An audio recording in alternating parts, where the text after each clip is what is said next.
যে কোনো কেক ডেকোরেশনের জন্য চকলেট টপারের কিন্তু কোনো তুলনাই হয় না। আর চকলেট টপারগুলো যদি আপনি আগে থেকে রেডি করে রাখেন তাহলে কিন্তু আপনার কেক ডেকোরেশনটা অনেক বেশি ইজি হয়ে যায়।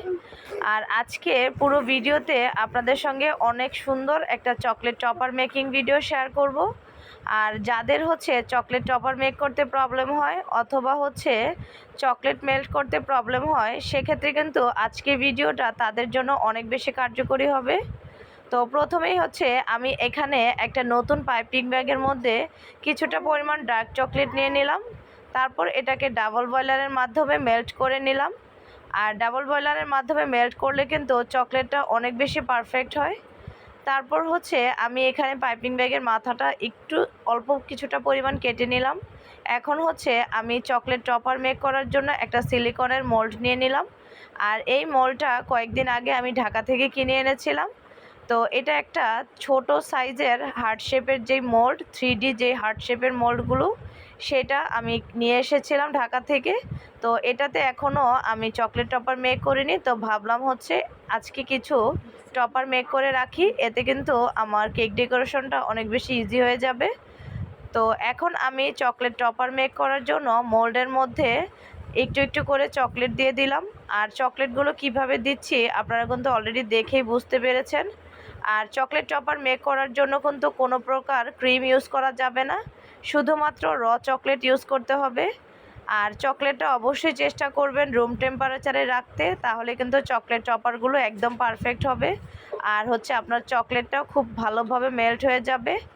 আর যদি আপনাদের চকলেট মেল্ট করা নিয়ে কোনো প্রবলেম থাকে তাহলে অবশ্যই কমেন্ট করবেন, তাহলে আমি এটা নিয়ে একটা ডিটেলসে ভিডিও আপনাদের সঙ্গে শেয়ার করব। তো এবার হচ্ছে আমার এই চকলেট টপারগুলো সবগুলো মোল্ডে দেওয়া হয়ে গেলে আমি এই মোল্ডটাকে একটু ট্যাপ ট্যাপ করে নিব। আর এভাবে কিন্তু আপনাকে মোল্ড ভরে ভরে দিতে হবে, তা না হলে কিন্তু চকলেট টপারগুলো যখন আপনি মোল্ড আউট করবেন বা হচ্ছে বের করবেন তখন কিন্তু এটা ভেঙে যাবে। তো এবার হচ্ছে আমি এই সিলিকনের মোল্ডটাকে একটু ট্যাপ ট্যাপ করে মানে হচ্ছে একটু বাড়ি দিয়ে নিলাম, আর একদম সমান হয়ে গেল।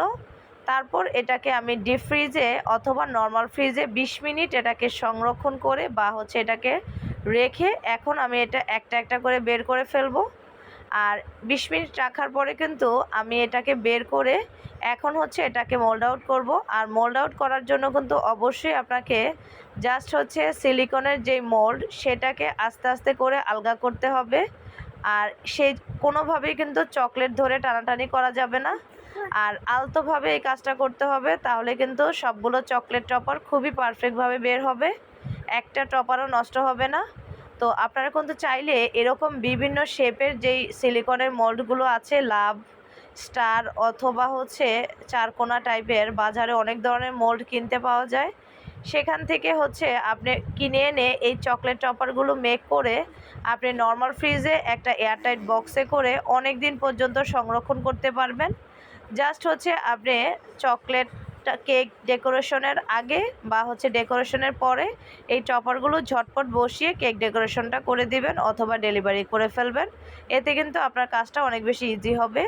আর অনেকেই আছেন বলেন যে আপনাদের চকলেট নাকি জমাট বেঁধে যায়, তো এটার একটাই মাত্র কারণ, সেটা হচ্ছে আপনাদের যেই চকলেটটা আপনারা রুম টেম্পারেচারে রাখেন না অথবা রুম টেম্পারেচারে থাকলেও সেটাকে ভালোভাবে সংরক্ষণ করতে পারেন না, যেই জন্য চকলেটের গায়ে বাতাস লাগে আর চকলেটটা নষ্ট হয়ে যায়।